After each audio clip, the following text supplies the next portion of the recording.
आणि आता घेणार आहोत दिवसभरातील महत्त्वाच्या बातम्यांचा वेगवान आढावा। राज्य सहकारी बँक अर्थात शिखर बँक घोटाळा प्रकरणामध्ये संबंधितांना मोठा दिलासा। मुंबई पोलिसांकडून दुसऱ्यांदा क्लोजर रिपोर्ट सादर। शिखर बँक प्रकरणामध्ये अजित पवार यांचं देखील नाव, तर रोहित पवार यांची देखील याच प्रकरणामध्ये चौकशी सुरू। आमदार रोहित पवारांची उद्या ईडी चौकशी। बारामती अॅग्रो कथित गैरव्यवहार प्रकरणी रोहित पवारांची दुसऱ्यांदा चौकशी होणार। रोहित पवारांना पुन्हा बोलावल्यानं शरद पवार गट आक्रमक। उद्या राज्यभरामध्ये सरकारी कार्यालयासमोर कार्यकर्ते घंटानाद आंदोलन करणार। त्याआधीही अनेक नेत्यांची ईडी चौकशी झाली आहे, पण कोणीही पॉलिटिकल शो केला नाही। आमदार अनिल पाटलांचा रोहित पवारांना टोला।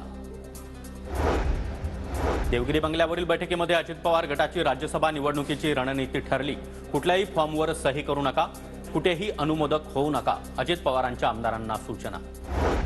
राष्ट्रवादी पक्षामध्ये कोणत्याही अंतर्गत निवडणुका घेतलेल्या नाहीत। राष्ट्रवादीमध्ये संघटनात्मक रचनाच नाही, पवार गटाकडे तसा पुरावा देखील नाही। अजित पवार गटाचे वकील वीरेंद्र तुळजापूरकर यांचा युक्तिवाद।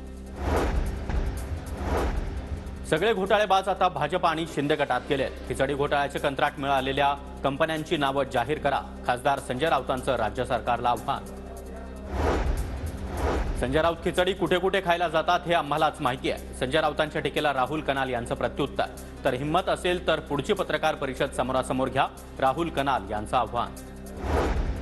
पत्रकार परिषद घेणाऱ्यांना उघड करेल, खासदार संजय राऊतांचा राहुल कनाल यांना इशारा, तर सगळ्या चोर कंपनीचं वस्त्रहरण करणार असल्याचा देखील इशारा। सर्व मिस्टर घोटाळे भाजप किंवा शिंदे गटात सामील झालेत। ठाकरे गटाचे खासदार संजय राऊतांची टीका, तर 700 तास चौकशी झाली तरी देखील आम्ही तयार, संजय राऊतांचा निशाणा। माजी महापौरांचा दोष नसून त्यांच्या मागे असणाऱ्यांची चौकशी व्हावी, संजय राऊतांच्या चौकशीच्या टीकेवर संजय शिरसाट यांचं प्रत्युत्तर। आजपासून संसदेचं अर्थसंकल्पीय अधिवेशन। सर्व निलंबित खासदारांचं निलंबन मागे। उद्या 11 वाजता अर्थमंत्री निर्मला सीतारामन अंतरिम बजेट सादर करणार। अनेक वर्षापासूनची राम मंदिराची इच्छा पूर्ण झाली। राष्ट्रपती मुर्मू यांच्याकडून अधिवेशनाच्या अभिभाषणामध्ये राम मंदिराचा उल्लेख, तर खासदारांकडून जय श्रीरामच्या घोषणा। भरती परीक्षेतील घोटाळ्यांसाठी नवा कायदा बनवणार। अर्थसंकल्पीय अधिवेशनामध्ये राष्ट्रपतींची माहिती। नारी शक्ती विधेयक मांडल्याबद्दल राष्ट्रपतींकडून सरकारचं अभिनंदन।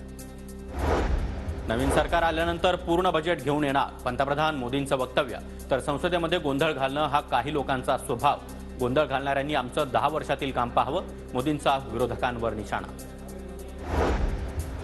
आमदार सूर्यकांत दळवी भाजपच्या वाटेवर। उद्धव ठाकरे गटाला आणखी एक धक्का बसणार। 1 फेब्रुवारीला बावनकुळे यांच्या उपस्थितीमध्ये दळवी भाजपमध्ये प्रवेश करणार असल्याची माहिती।